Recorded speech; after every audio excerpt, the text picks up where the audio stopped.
Well, it happened. Maybe it was inevitable. Maybe it wasn't. But Star Wars has lost another set of filmmakers in the Kathleen Kennedy era. It was announced last night, came out on Deadline, that Benioff and Weiss, who had been apparently working on some trilogy, have now exited the Star Wars universe. They will no longer be working on their trilogy. Now, the official word on this, which is absolute bullshit, just so you all know, the official word on this is like, oh no, we're just so busy now with our Netflix thing. Oh, gosh, we wish we had time for this. And they talk about they sat down with George Lucas and they sat down with all the other players involved with the movies. But oh gosh, darn it. Now we can't do it because of this darn Netflix deal. Oh no. And everybody's buying into it. It's bull. It's total BS. It's total BS. Why? Because they signed a contract. They had a contract. Yep. You don't get to sign a contract committing to doing something and then come back, oh no, sorry guys, I signed another contract with somebody else. Now I'm too busy. That's not the way it works. Look, I'm not saying it has nothing to do with it. But what I am saying is there's clearly much more to this than, oh no, we forgot we were doing Star Wars and we double booked. Sorry. No, that's not how the world contracts work. That's not how this stuff works. They didn't sign a contract with Star Wars, say, yeah, we'd love to do this. As long as nothing else comes up. If anything else comes up, then we don't have time. That's not how it works. So this official line that it's, oh no, we're so busy now. Bullshit. Absolute bull. Again, I'm not saying it has nothing to do with it. I'm simply stating the obvious. There is clearly more to this than the official party line being given. It's like, oh no, they're just too busy with their net. And hey, look, I get it. They just signed a north of a $100 million deal with Netflix. Which is insane. That's so much money. Just for show developer. Over $100 million they got paid. Which, good for them. Good for them. That's great. Yeah. I mean, whatever. That's fantastic. But don't buy this straight party line of, oh no, we're so busy now. No, you had there's clearly more to it. There's more to it. What that more to it is, who knows? I don't have any speculation. I don't have any guesses. But there is more to it than just, oh no, we're so busy now. No, just get out of here with that. If you're going to say something, at least be honest. That oh no killed me. I don't know why that got me so much. Oh no, we're so busy. No, we're busy. I just, okay, there's more to it than that. And listen, we'll talk about the Benioff and Weiss departure specifically here in a second. Mm-hmm. This is the part that concerns me, all right? Now, let me be very clear about something. I am a Kathleen Kennedy fan. Mm-hmm. The greatest filmmaker of all time, Steven Spielberg, called her the single most gifted producer he's ever worked with. She's great. Mm-hmm. And you may not think so. I'll take Steven Spielberg's word for it. Yeah. Let's just take that. I think she's great. However, the one concern that I have expressed about Kathleen Kennedy in the past has been that, this is before the Benioff and Weiss thing, has been that her number one job is to make sure she connects and properly vets the right filmmakers with her properties. Yeah. That is the number one responsibility she has. And what have we seen in the very short tenure of Kathleen Kennedy running Star Wars? She's got a lot of wins. She does. I'm not taking anything away. And I don't want this to come across like some Kathleen Kennedy hate piece. I'm a big Kathleen Kennedy fan. Yeah. But the reality is, in her short tenure as the head of Lucasfilm, with 4 projects that have come out, remember, I know we got Mandalorian still coming. We got episode 9 like imminently. Mm-hmm. But as of today, 4 projects have come out. Her number one responsibility is to get in there, properly vet, and make 100% sure she's on the right page with filmmakers that understand her vision and she understands their vision. Mm-hmm. And then you make public announcements and you set them loose. Out of 4 projects that have come out so far, though, I got a really weird screen going on here. I don't know why that's happening. Let me see if I can fix that. I'm going to see if I can fix that right now. Out of the 4 projects they've had come out so far, okay? They have gone through multiple sets of filmmakers. Colin Trevorrow, big announcement with a bunch of fanfare. Colin Trevorrow is coming to direct a Star Wars movie. The band plays, dun, dun, dun, dun, yay, we got Colin Trevorrow coming. Turns out Kathy Kennedy did not do her proper due diligence. She didn't make sure her and Colin Trevorrow were on the same page before doing it. She didn't properly vet Colin Trevorrow. And then before things even got terribly off the ground, she's like, we have creative differences. Now, I want to point out, this happens in Hollywood. Oh, yeah. You know, we see directors depart projects. That happens. I get it. The problem is it has happened with almost every single project she's done. It feels kind of like a Benny Hill sketch at this point. Yeah, a little it's bit. It's just like, everyone's running out. Exactly. And here's the thing.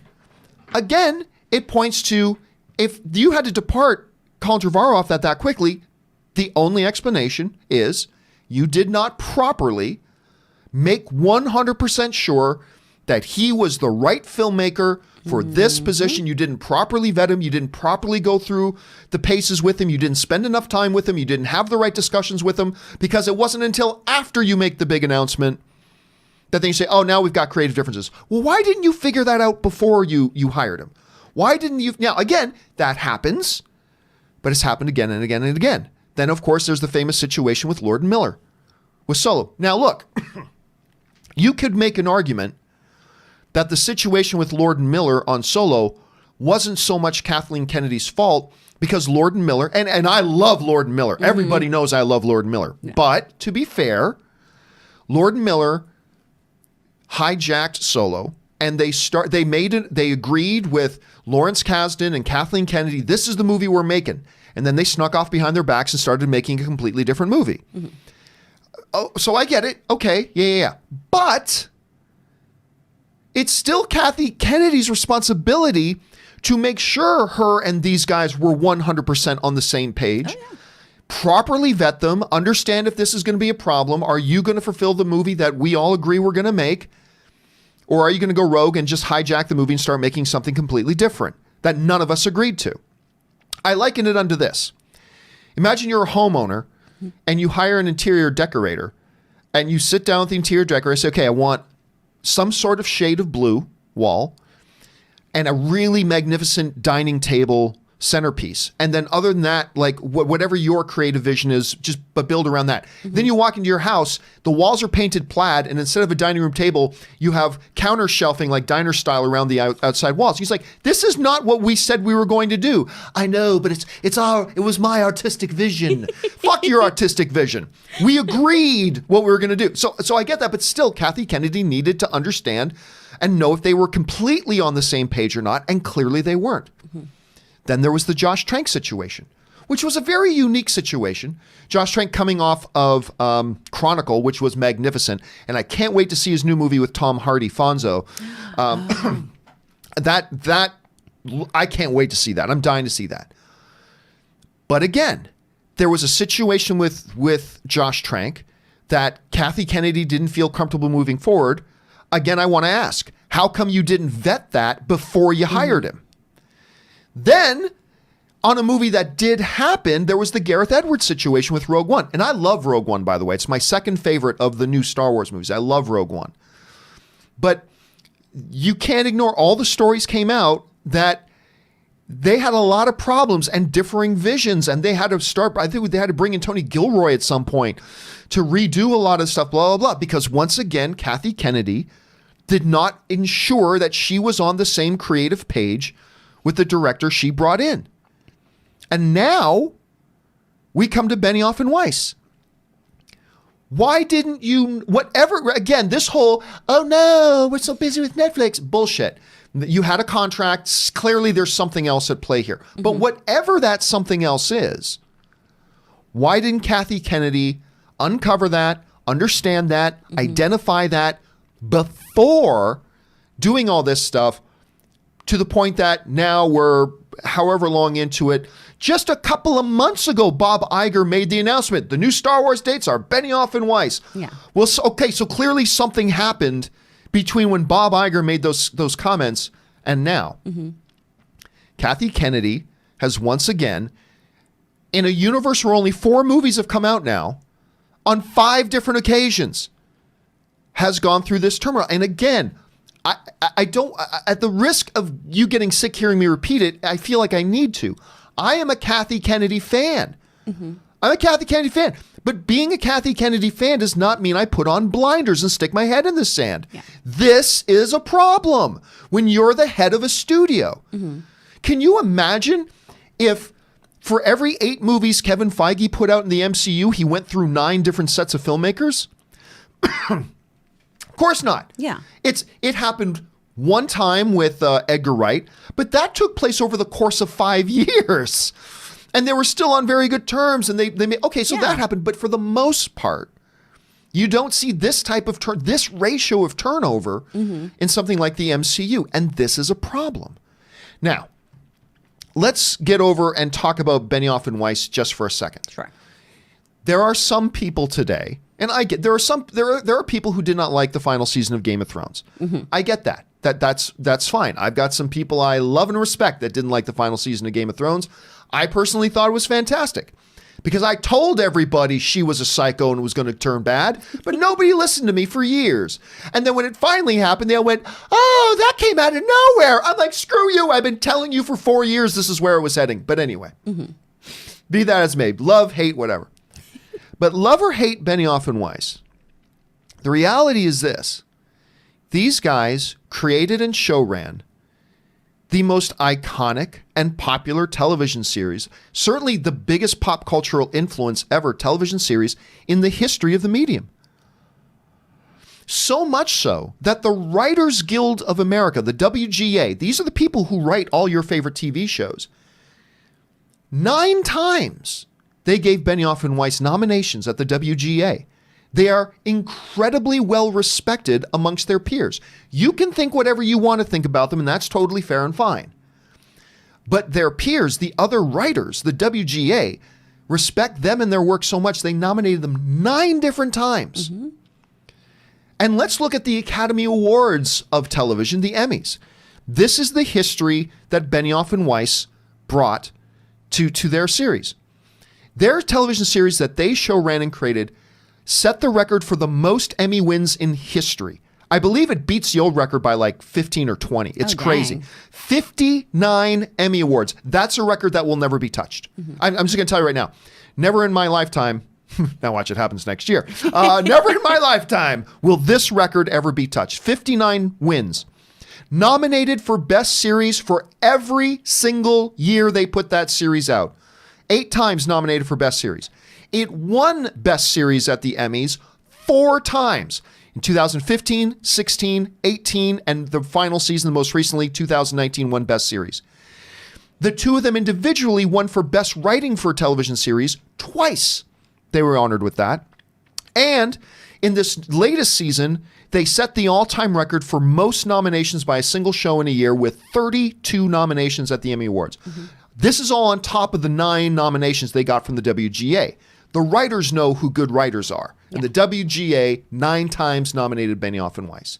Now, I say all that just to make the point that while you, and I'm sure there are many people watching this episode today that weren't big fans of the final season of Game of Thrones. I thought it was great personally, but there's a lot of people I know and respect who also didn't like it. And that's totally fine.